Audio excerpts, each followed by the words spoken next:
Hello. Hello, how are you today? Good. Good, good, good. How are you? I'm good, thanks. Okay, so Dylan, we have a few questions that we'd like to ask you about Everest Base Camp and the journey to Everest Base Camp. Yes. So, what was your highlight while climbing Everest Base Camp? I definitely think the highlight was not just reaching there, but seeing the different villages along the way Oh, and understanding the way that they live and the way that it works in Everest Base Camp. what was your favorite village? I mean, I would have to say a village called Tengbochi. Um, Oh, in that village, even though they're at such a high altitude, they live with sustainable means. They create their own electricity through water supply, and it's just these different adventures that you get to have apart from the climb itself. So what was the food and water situation like on Everest? The food and water situation, in terms of the water, we had to bring it with us, and it was mostly hot water because it was so cold there. But in terms of the food, the we had Sherpas that helped delegate the food to us, the who's carrying the food, and yeah, I think that was it. We didn't really drink any cold water, but the food that was a little bit interesting because it's hard. But in even when climbing up to base camp, you will find restaurants there because people do live in that area, so it's not that hard. so what was your favorite food that they served? Um, I mean, I would have to say the momos because it's a traditional dish there. Nice. What was your most like memorable moment on the trip? Like, I did go with some other people my age, so I mean, I would say reaching the summit with them yeah. and being able to experience how it is there and um, exploring the area, even seeing all the tents. When you go to base camp, you will see all the tents and you get Yeah. to speak to people that are planning to go for the summit, that have been sitting there for 2, 3 weeks, that are making their final expedition to the top. So, so what were they saying? Like, did they say how long the journey would take to the summit?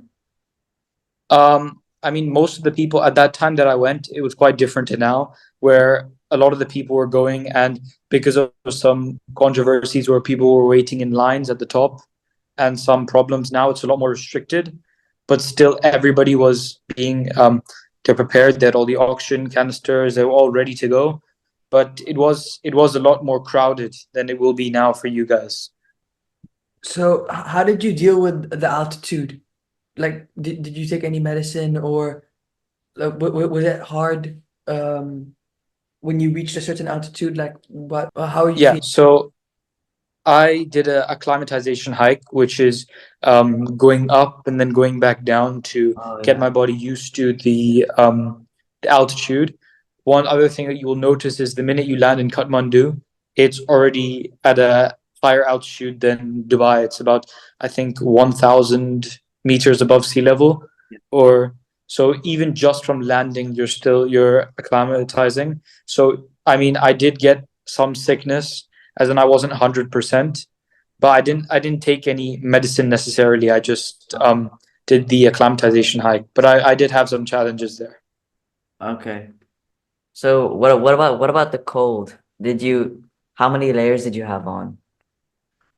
So I had my fleece layer, which had a silver lining on the inside, the thermals, Yeah. and above that I had a soft layer, which was thick fleece, which was wool or something similar. Then on top of that, I had hard shells, which were protected from rain and snow. So I had 3 layers on total. And one thing that I think you guys should make sure to do is tuck your thermals into the trousers, because if anything goes inside there, that can cause real problems. Thank you for that advice. We will You're welcome. make sure I don't think there will be any snow, but yeah. just yeah. I will make an account of that. Yeah. Dylan, so what is something from this trip that you'll never forget from your trip? I mean, something from this trip that I'll never forget would be the training, and that was something really unique about this trip, as in I had to take it very seriously, especially because I was going at such a young age. I had to train so much for it, and that dedication that I had towards training so much just for one hike, just for 1 week of hiking, was very memorable, and that's something that helped me build resilience towards different things in the future, because I was climbing and practicing and training my legs for over a year. So that level of dedication and commitment to climb helped me throughout doing different things in my life.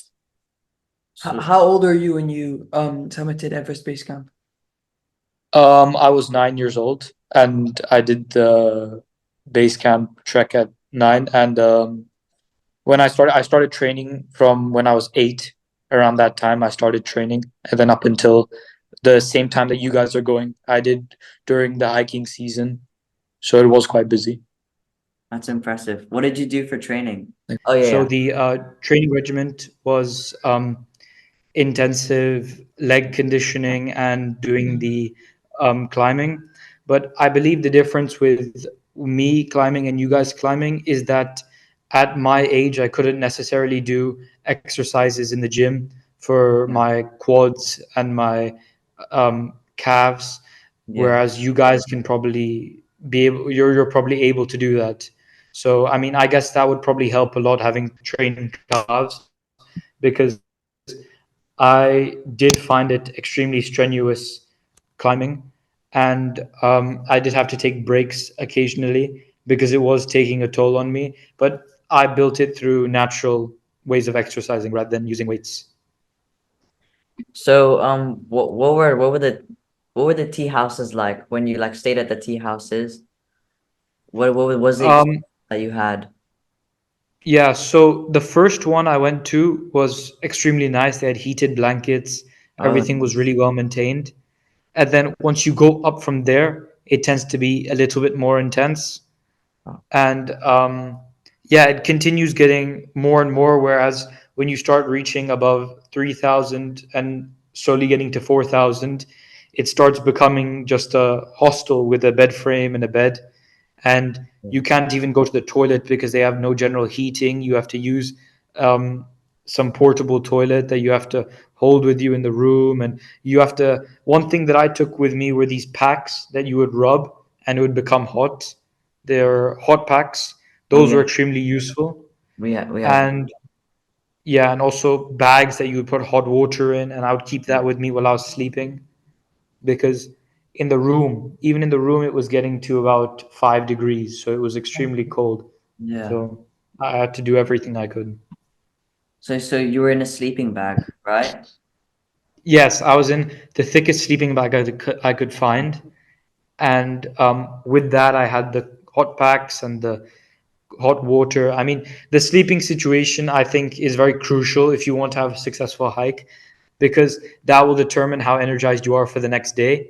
And I think out of everything in the hike, that's one thing that I think I kind of didn't do that well on. And as I wished, if I did the hike again, that's one thing I wish I would have done better, is probably just the sleeping, because that changes a lot of what you can do.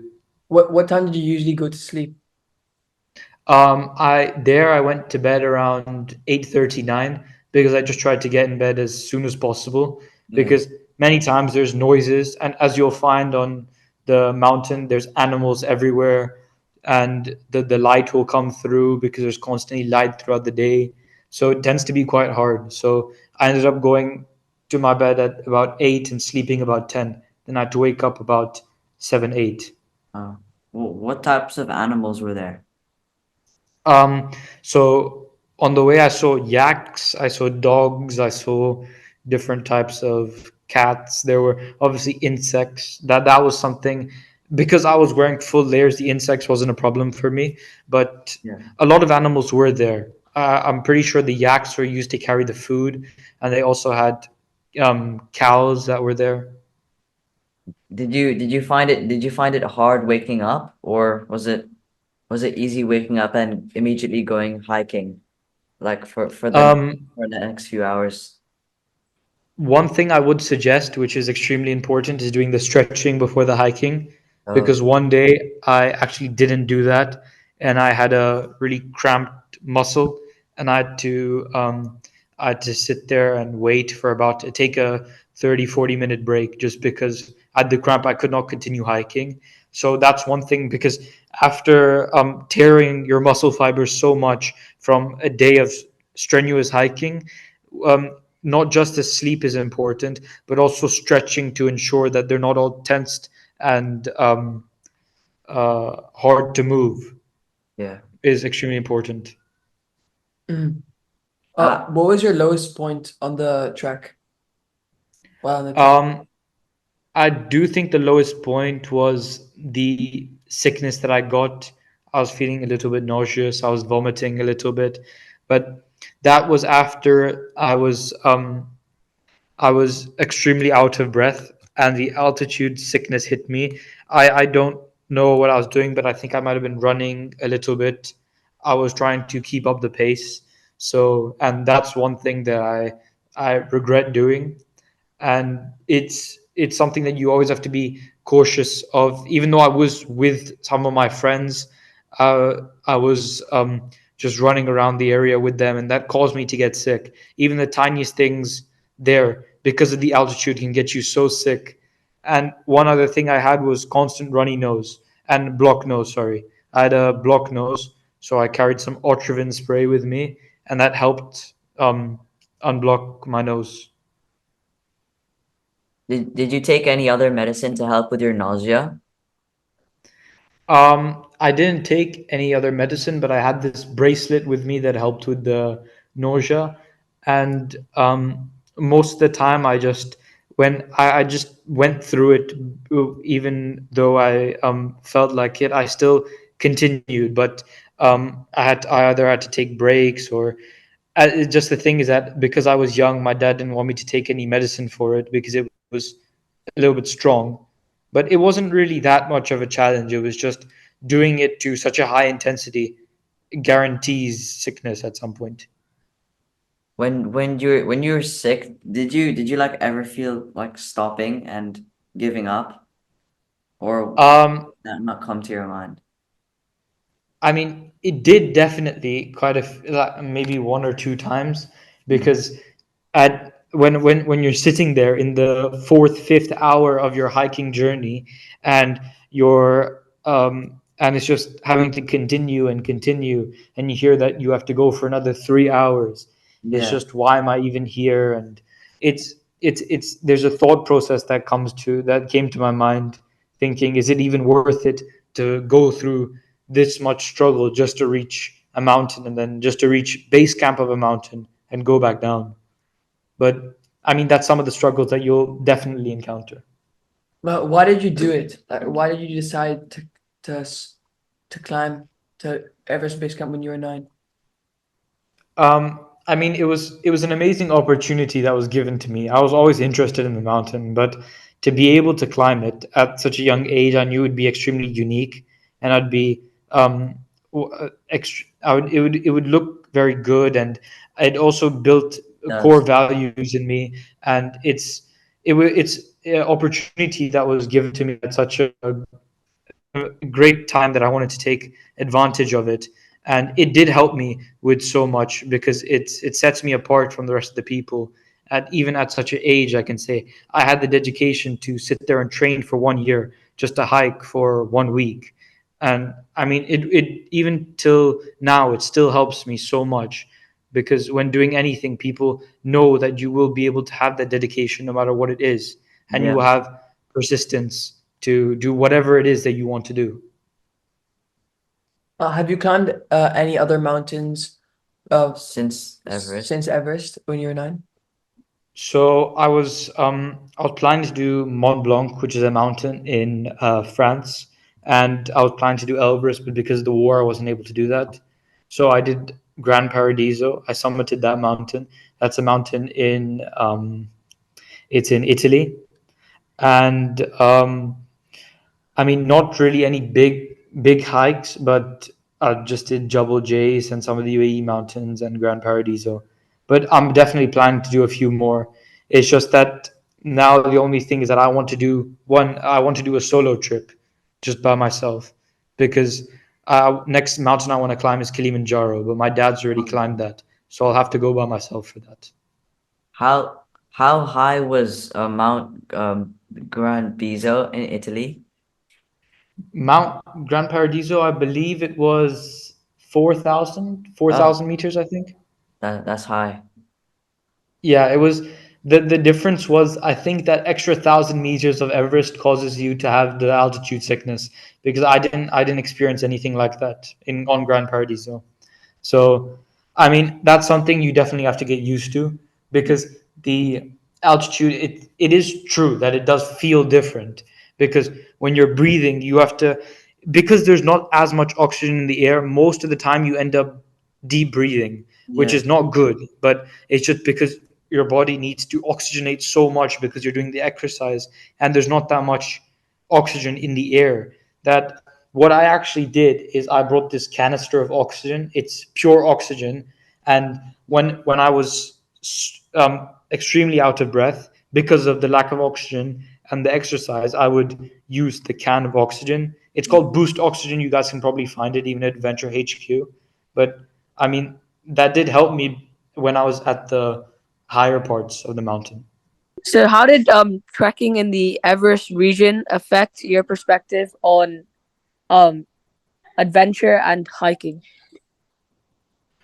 Um, After Everest Base Camp, it was a little bit hard to think of where to go from there, but it did make me feel like I definitely want to do more mountains, and I would probably assume that after this Everest Base Camp, all you guys will want to do some more mountains because the feeling of when you finally get to base camp, it's unlike anything I've ever experienced before Yeah. because it's a full years of hard work being paid off in that single moment.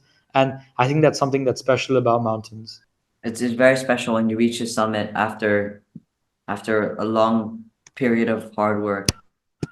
Yeah, and also I think Yes, definitely. your dad climbed Kilimanjaro with my dad is like as an EO course. Yes, yes. I do think that, yeah. So maybe we can climb together. Yes, Definitely. definitely. Yeah, only thing is that Kilimanjaro is a different kind of mountain Yeah, completely, it as in is. there's no help. As you guys will experience now that there's Sherpas to help you carry your items, Yeah, and the weather is cold, whereas in Kilimanjaro it's hot, so it's completely different. And yeah, in my opinion, the hotter weather is a lot worse because with Everest you can always have more layers, and but in Kilimanjaro when Mm. it's so hot and the sun is scorching and you have to continue hiking, there's nothing that you can do. we You actually can always you can always have less layers. But I mean, that's to a certain extent. It's it's hard to just even if you're just wearing a t-shirt and shorts, it can still feel extremely yeah. hot. I get what you're saying because we also climbed a sister mountain to Kilimanjaro called Mount Meru. It's similar in height, but Yes. it's a little bit shorter. And like the first few days, it was very hot, and we had to wear like only like one layer of clothing. So and yeah, it does get very hot. So we need to like we you need to prepare for that. It's not like Everest where you Yeah. like put on as many layers as possible. Yeah, I did hear about you climbing that mountain. Yeah. But the nice thing with Everest is that you have the help. You I guess probably you guys will be still carrying a lot because Yeah. you're how many people are going in the group? Just you Seven. guys and your friend, so seven Yeah. people. 7 people. And yeah, with seven people, you most likely will have maybe one or two Sherpas, maybe. And Yeah. the thing is that with the Sherpas, you always have to follow the direction that they go in, because most of the time we ended up walking in a line, and you have to follow a certain pace. That's your own pace, and that was one thing, because climbing for 8 hours without a pace is completely impossible. So keeping this pace in my head was definitely helped me get through all that time. And if you have that constant pace, you won't have to stop as much. And for the pace, I suggest going at a pace that is sustainable for you to continue for about Yeah. 1 to 2 hours, because you don't want to be stopping every 15 minutes, because that breaks the pace. Um, when you climbed Everest, did you take a helicopter down or did you hike down? Yeah, I did take the helicopter down, Yeah. and I do think that the challenge with going down without the helicopter is the knees, and also it is a little bit more dangerous to go down, just because of especially with me at that age, it wasn't an option, because the Sherpas weren't allowing my dad to. They said it's not possible, because even with people that are climbing regularly at 30, 40 years old, it's still seen as dangerous to go down like that, because it's so much pressure on your knees, and you can slip and break your ankle, and there's too many complications involved in it. So I mean, I know that you guys are going in the helicopter too, and I do think that's the best strategy unless you're extremely experienced. Did you manage to go to California after reaching Everest Base Camp? Um, California. Kala, you, California. Kalapatar. Yeah. Yeah. So my dad went to Oh, Kalapatar. I think with my friend's dad, and I didn't go for that hike, because we did it at the end of the day, and I was a little bit tired that day. yeah. But if you guys do have the time and you're are feeling ready to go, then I would suggest going, because it is a nice other mountain that connects to Everest. Yeah, I heard the view there is better than Everest Base Camp. So and we might go, but on the problem Yeah, is it might be too cold for us.